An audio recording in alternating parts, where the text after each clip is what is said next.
ನಮಸ್ಕಾರ. ಒಳ್ಳೆಯ ವ್ಯಕ್ತಿ ಭಾಳಷ್ಟು ಜನ ಇರ್ತಾರೆ. ನಮ್ಮ ಸುತ್ತಮುತ್ತಲೂ ನೋಡ್ತೀವಿ ನಾವು ಒಳ್ಳೆಯ ವ್ಯಕ್ತಿಗಳು. ನಮ್ಮ ಜೀವನದಲ್ಲಿ ಸಾಕಷ್ಟು ಒಳ್ಳೆಯ ವ್ಯಕ್ತಿಗಳು ಬಂದು ಹೋಗ್ಯಾರ. ಅವರ ಒಂದು ಪ್ರಭಾವದಿಂದಾಗಿ ಇವತ್ತು ನಾವು ಕೂಡ ಒಳ್ಳೆಯತನದ ಕಡೆಗೆ ಸಾಗ್ತಾ ಇದ್ದೀವಿ. ಒಳ್ಳೆಯವರ ವ್ಯಕ್ತಿತ್ವದ ಪ್ರಭಾವ ನಮ್ಮ ಮೇಲೆ ಆಗಿರ್ತದೆ. ಅವರನ್ನು ನಾವು ಕೆಲವೊಂದು ವಿಚಾರಗಳಲ್ಲಿ ಅನುಕರಣೆ ಮಾಡೋಕ್ಕೆ ಶುರು ಮಾಡ್ತೀವಿ. ಅವರ ವಿಚಾರಗಳನ್ನು ಅನುಕರಣೆ ನಮ್ಗೆ ಗೊತ್ತಿದ್ದೋ ಗೊತ್ತಿಲ್ಲದೆ ನಾವು ಅನುಕರಣೆ ಮಾಡೋಕ್ಕೆ ಆರಂಭಿಸಿದಾಗ ನಮ್ಮಲ್ಲಿ ಕೂಡ ಒಳ್ಳೆತನ ಮಾಡೋಕ್ಕೆ ಶುರುವಾಗ್ತದೆ. ನಾವು ಕೂಡ ಒಳ್ಳೆಯವರಾಗಕ್ಕೆ ಶುರುವಾಗ್ತೀವಿ. ಒಳ್ಳೆಯ ವ್ಯಕ್ತಿಗಳ ಒಂದು ಗುಣ ಬಗ್ಗೆ ಇವತ್ತು ಮಾತಾಡೋಣ. ಒಳ್ಳೆಯ ವ್ಯಕ್ತಿಗಳು ಯಾರು ಒಳ್ಳೆಯ ವ್ಯಕ್ತಿಗಳಾಗ್ತಾರೆ ಅನ್ನೋದಂದರೆ, ಯಾರಲ್ಲಿ ಸ್ವಾರ್ಥ ಕಡಿಮೆ ಇದೆ ಅವರು ಒಳ್ಳೆಯ ವ್ಯಕ್ತಿಗಳು. ಎಷ್ಟೆಷ್ಟು ಸ್ವಾರ್ಥ ಕಡಿಮೆ ಆಗ್ತಾ ಹೋಗ್ತದೆ, ಎಷ್ಟೆಷ್ಟು ನಿಸ್ವಾರ್ಥತೆ ಹೆಚ್ಚಾಗ್ತಾ ಹೋಗ್ತದೆ, ಅಷ್ಟಷ್ಟು ಒಳ್ಳೆಯ ವ್ಯಕ್ತಿಗಳು ಆಗ್ತಾ ಹೋಗ್ತಾರೆ. ನಿಸ್ವಾರ್ಥ ಭಾವ ಯಾರಲ್ಲಿ ಹೆಚ್ಚಾಗ್ತದೆ ಅವರು ಅಷ್ಟು ಒಳ್ಳೆಯವರಾಗ್ತಾ ಸಾಕ್ತಾರೆ. ಅಂಥ ವ್ಯಕ್ತಿಗಳು ಕೂಡ ಕೆಲವೊಂದು ಸಂದರ್ಭದಲ್ಲಿ ಕೆಲವರಿಂದ ದೂರ ಆಗಿಬಿಡ್ತಾರೆ.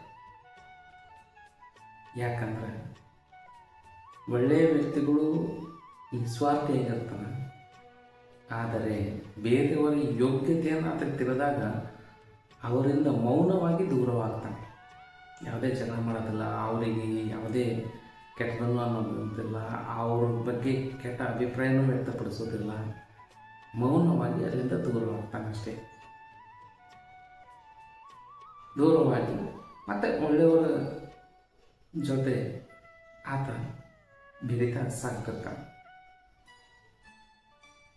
ಒಳ್ಳೆಯ ವ್ಯಕ್ತಿತ್ವ ಅನ್ನೋದು ಹೇಗೆ ಅಂದರೆ, ಅದು ಆಕರ್ಷಿಸ್ತದೆ ಮತ್ತು ಮಿನುಗ್ತಿರ್ತದೆ, ಹೊಳಿತಿರ್ತದೆ. ಒಳ್ಳೆಯ ವ್ಯಕ್ತಿತ್ವಕ್ಕೆ ಬೆಳಗುವ ಗುಣ ಇದೆ. ಒಳ್ಳೆಯ ವ್ಯಕ್ತಿತ್ವಕ್ಕೆ ಆಕರ್ಷಿಸುವ ಗುಣ ಇದೆ. ಅದಕ್ಕಾಗಿ ಒಳ್ಳೆಯ ವ್ಯಕ್ತಿತ್ವವನ್ನು ನಾವು ಹೊಂದಬೇಕು. ಒಳ್ಳೆಯ ವ್ಯಕ್ತಿತ್ವದಿಂದ ನಾವು ಕೂಡ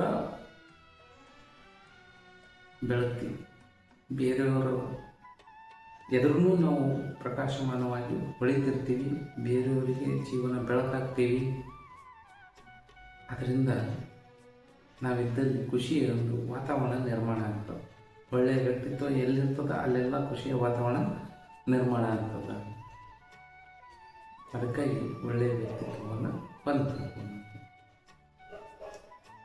ಈ ಒಳ್ಳೆಯ ವ್ಯಕ್ತಿತ್ವಗಳದ್ದು ಒಂದು ಗುಣ ಏನಂದರೆ, ಬೇರೆಯವರ ಅಯೋಗ್ಯತೆಯನ್ನು ಗೊತ್ತಾದಾಗ ಅವರು ಒಳ್ಳೆಯವರಂತ ನಟಿಸ್ತಿರ್ತಾರೆ, ಇವರು ನಂಬಿರ್ತಾರೆ. ನಂತರ ಗೊತ್ತಾಗ್ತದೆ ಅವ್ರು ಯಾವುದೋ ಸ್ವಾರ್ಥ ಸಾಧನೆಗಾಗಿ ಇವ್ರ ಹತ್ರ ಬಂದಿರ್ತಾರಂತೆ. ಅದು ಗೊತ್ತಾದಾಗ ಅವರ ಯೋಗ್ಯತೆ ಇಷ್ಟೇ ಆದಂತ ಗೊತ್ತಾಯಿತು ಅಂತಂದ್ರೆ ಅವ್ರ ಜೊತೆ ಯಾವುದೇ ವಾದ ವಿವಾದಗಳನ್ನು ಕೂಡ ಮಾಡುವುದಿಲ್ಲ, ಮೌನವಾಗಿ ದೂರ ಸರಿತಾರೆ. ಇದು ಒಳ್ಳೆಯ ವ್ಯಕ್ತಿಗಳ ಒಂದು ಸದ್ಗುಣ. ಮತ್ತು ಇದು ಒಳ್ಳೆಯ ವ್ಯಕ್ತಿತ್ವ ನಾವು ಯಾಕೆ ಹೊಂದಬೇಕು ಅಂದರೆ, ಬೆಂಕಿ ನೋಡ್ರಿ ಮೇಲ್ಮುಖವಾಗಿ ಚಲಿಸ್ತಿರ್ತದೆ. ಬೆಂಕಿ ಹಚ್ಚಿದಾಗ ಭೂಮಿಯ ಗುರುತ್ವಾಕರ್ಷಣ ಶಕ್ತಿ ಅದನ್ನು ಜಗ್ತಾ ಇದ್ರೂ ಕೂಡ ಅದು ಮೇಲಕ್ಕೆ ಹೋಗಕ್ಕೆ ಪ್ರಯತ್ನ ಮಾಡ್ತದೆ. ಎಷ್ಟೆಷ್ಟು ದೊಡ್ಡದಾಗ್ತದೆ ಅಷ್ಟಷ್ಟು ಮೇಲಕ್ಕೆ ಹೋಗ್ತದೆ ಬೆಂಕಿ. ನೀರು ನೋಡ್ರಿ, ಅದು ತೆಳಗೆ ಹರಿಯಕ್ಕೆ ಶುರು ಮಾಡ್ತದೆ. ತೆಳಗಿಂದ ಮ್ಯಾಗ ಹರಿಯೋದಿಲ್ಲದು, ಅದು ತೆಳಗೆ ಹರಿಯಕ್ಕೆ ಶುರು ಮಾಡ್ತದೆ. ಯಾಕಂದ್ರೆ ನೀರು ಹುಟ್ಟಿದ್ದೆ ಸಮುದ್ರದಿಂದ, ಬೆಂಕಿ ಹುಟ್ಟಿದ್ದೆ ಸೂರ್ಯನಿಂದ. ನೀರು ಸಮುದ್ರದಿಂದ ಹುಟ್ಟಿದ್ದಕ್ಕಾಗಿ ಆ ಸಮುದ್ರವನ್ನು ಸೇರಲು ಅದು ತವಕಿಸ್ತಿರ್ತದೆ. ಬೆಂಕಿ ಆ ಸೂರ್ಯನಿಂದ ಹುಟ್ಟಿದ್ದಕ್ಕಾಗಿ ಆ ಸೂರ್ಯನಿಗೆ ಸೇರಲು ಇಷ್ಟಪಡ್ತದೆ. ಅದಕ್ಕಾಗಿ ಅದು ಮೇಲ್ಮುಖವಾಗಿ ಚಲಿಸ್ತಿರ್ತದೆ, ಇದು ಕೆಳಮುಖವಾಗಿ ಚಲಿಸ್ತಿರ್ತದೆ. ಅದರಂತೆ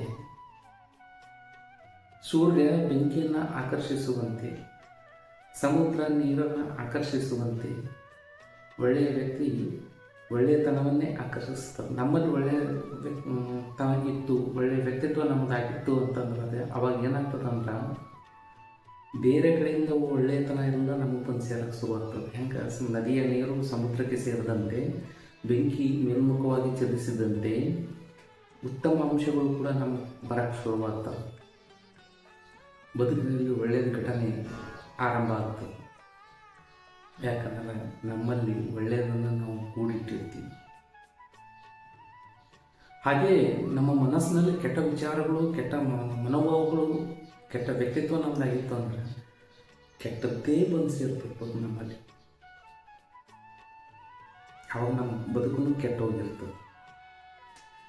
ನಾವು ಏನು ತುಂಬ್ಕೊತೀವಿ ನಮ್ಮ ಹೃದಯದಲ್ಲಿ, ಬುದ್ಧಿಯಲ್ಲಿ, ಹೊರಗಿಂದಲೂ ಕೂಡ ಅದನ್ನೇ ಒಳಗೆ ಬಂದು ಸೇರ್ಕೊಂಡು ಶುರು ಮಾಡ್ಕೋಬೇಕು. ಒಳ್ಳೇದು ತುಂಬ್ಕೊಂಡ್ರೆ ಒಳ್ಳೇದು ಬಂದು ಸೇರ್ತದೆ, ಕೆಟ್ಟದ್ದು ತುಂಬ್ಕೊಂಡೇವು ಅಂದ್ರೆ ಕೆಟ್ಟದ್ದು ಸೇರ್ತದೆ.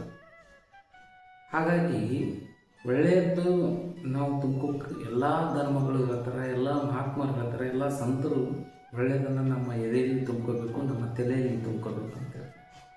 ಯಾಕಂದ್ರೆ ಹೊರಗಿನ ಒಳ್ಳೆಯ ಅಂಶಗಳು ನಮಗೆ ಬಂದು ಸೇರಕ್ಕೆ ಶುರುವಾಗ್ತವೆ. ಅದರಿಂದ ನಮ್ಮ ಜೀವನ ಒಳ್ಳೆಯದಾಗಕ್ಕೆ ಶುರುವಾಗ್ತದೆ, ಉತ್ತಮವಾದ ಜೀವನ ಆಗಕ್ಕೆ ಶುರುವಾಗ್ತದೆ.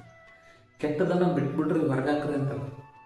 ಯಾಕೆ ಹೊರಗಾಕ್ರಿ ಅಂತಂದ್ರೆ ಅದು ಕೆಟ್ಟದ್ದು ಒಳಗಿತ್ತಂದ್ರೆ ಕೆಟ್ಟದನ್ನು ಸೆಳೆಯಕ್ಕೆ ಶುರು ಮಾಡ್ತದೆ. ಹೊರಗಿಲಿಂದ ಎಲ್ಲವೂ ಕೆಟ್ಟದ್ದು ಬಂದು ಸೇರಕ್ಕೆ ಶುರುವಾಗ್ತವೆ. ಶುರುವಾಯ್ತು ಅಂದ್ರೆ ಅಲ್ಲೆಲ್ಲ ಎಲ್ಲ ಕೆಟ್ಕೊಂತ ಹೋಗ್ತದೆ, ಅವು ಬದುಕು ಕೆಡ್ತದೆ. ಹಂಗಾಗಬಾರ್ದು ಅನ್ನೋ ಸಲುವಾಗಿ ಉತ್ತಮ ವಿಚಾರಗಳನ್ನು, ಉತ್ತಮ ಆಚಾರಗಳನ್ನು, ಉತ್ತಮ ನಡೆನುಡಿಗಳನ್ನು ನಮ್ಮದಾಗಿಸ್ಕೊಳ್ಬೇಕು ಅನ್ನೋದೇ ಮಹಾತ್ಮರ ಮಾತುಗಳು. ಅವ್ರು ಯಾರೂ ಒಳ್ಳೆಯದಕ್ಕೆ ಬೆಂಬಲಿಸ್ಯಾರ ಹೊರತು ಕೆಟ್ಟದ್ದು ಬೆಂಬಲಿಸಿಲ್ಲ. ಒಳ್ಳೆಯದೇ ಮಾಡಿ, ಯಾರು ಕೆಟ್ಟದಂದ್ರೂ ಕೂಡ ಒಳ್ಳೆಯದನ್ನೇ ನೀವು ಬಯಸ್ತಿರ್ತಾರೆ. ಧನ್ಯವಾದಗಳು.